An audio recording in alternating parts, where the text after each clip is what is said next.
Good evening, welcome to The Rundown. I'm Brian Taylor.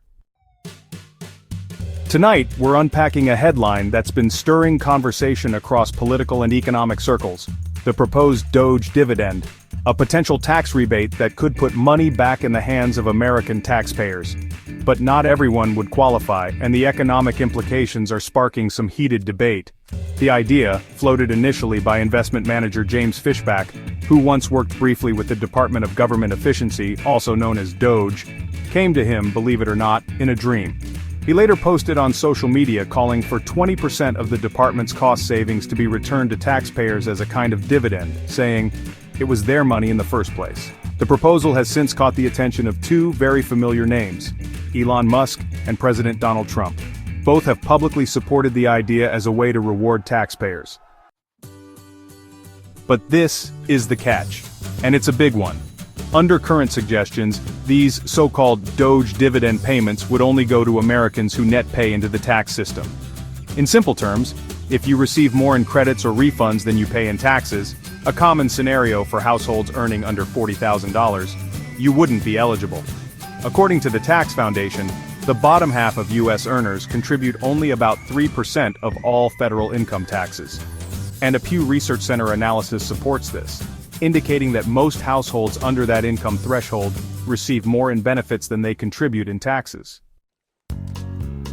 In effect, this would make the Doge dividend a form of wealth redistribution that favors middle and upper income earners, a move critics say undermines its fairness.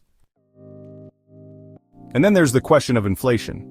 Some experts worry that pumping more money into the economy, even as a one-time tax rebate, could reignite inflation. While some households might save or invest the check, many would likely spend it, increasing demand and potentially raising prices. The potential for economic disruption is still present, though perhaps smaller than the COVID-era stimulus rounds.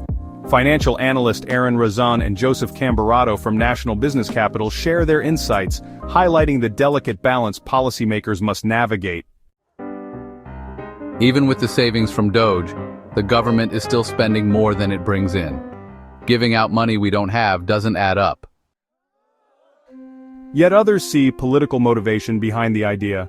Lucas Barcelo, head of Thrive in Life, believes the Trump administration might be looking for a quick win, a tangible gesture to shore up public support ahead of the next election cycle. But whether or not the Doge dividend ever makes it to mailboxes or bank accounts, financial advisors have a clear message: don't count on it. Proposals like this can create a false sense of financial security and tempt people to overspend, neglecting the basics, saving, investing, and paying down debt. So is the Doge dividend a dream come true, or just a dream? Time will tell. But for now, Americans would be wise to stay focused on financial fundamentals, regardless of what's trending in Washington or on social media. Thanks for watching. We'll see you in the next video. You're watching The Rundown. I'm Brian Taylor. Don't forget to like, subscribe, and hit the notification bell so you never miss a video. Don't forget to check out my link tree in the description for all my top product picks.